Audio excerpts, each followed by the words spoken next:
Happy Friday, everybody. How was your week? I hope it was good. Today, I am going to read one of my favorite books to you. This little boy didn't have a good week. In fact, he didn't have a good day. And his name is Alexander. Tonight, before you go to bed, I'm going to read Alexander and the Terrible, Horrible, No Good, Very Bad Day by Judith Viorst. Let's see what happens. I went to sleep with gum in my mouth, and now there's gum in my hair. And when I got out of bed this morning, I tripped on the skateboard, and by mistake, I dropped my sweater in the sink while the water was running, and I could tell it was going to be a terrible, horrible, no good, very bad day. Have you ever had a morning like that where nothing went right? I have too. At breakfast, Anthony found a Corvette Stingray car kit in his breakfast cereal box, and Nick found a Junior Undercover Agent code ring in his breakfast cereal box. But in my breakfast cereal box, all I found was breakfast cereal. I think I'll move to Australia. Alexander's going to move to Australia. Have you ever thought about moving to Australia? Me too. In the carpool, Mrs. Gibson let Becky have a seat by the window. Audrey and Elliot got seats by the windows too.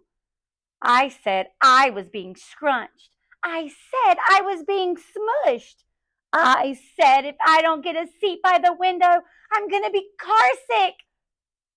No one even answered. I could tell it was going to be a terrible, horrible, no good, very bad day. At school, Mrs. Dickens liked Paul's picture of the sailboat better than my picture of the invisible castle. And at singing time, she said I sang too loud. At counting time, she said I left out 16. Who needs 16?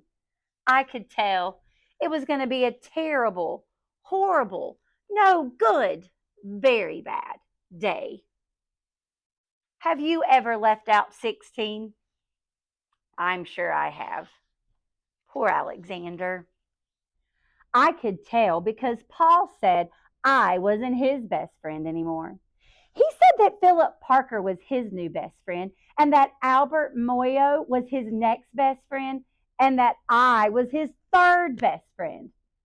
Oh, I hope you sit on a tack. Oh dear, I said to Paul. I hope the next time you get a double-decker strawberry ice cream cone, the ice cream part falls off the cone part and it lands in Australia. Oh no, now Alexander is taking out his bad day on others. That's never a good idea, is it? There were 2 cupcakes in Philip Parker's lunch bag, and Albert got a Hershey bar with almonds, and Paul's mother gave him a piece of a jelly roll that had little coconut sprinkles on the top. Guess whose mother forgot to put in dessert? It was a terrible, horrible, no good, very bad day. Have you ever had a bad lunch?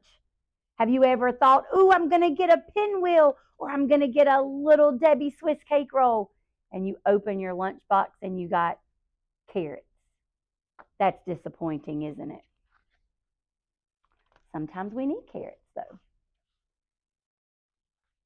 That's what it was. It was a terrible day because after school, my mom took us all to the dentist and Dr. Fields found a cavity just in me. Come back next week and I'll fix it, said Dr. Fields. Next week, I said, I'm moving to Australia. Poor Alexander.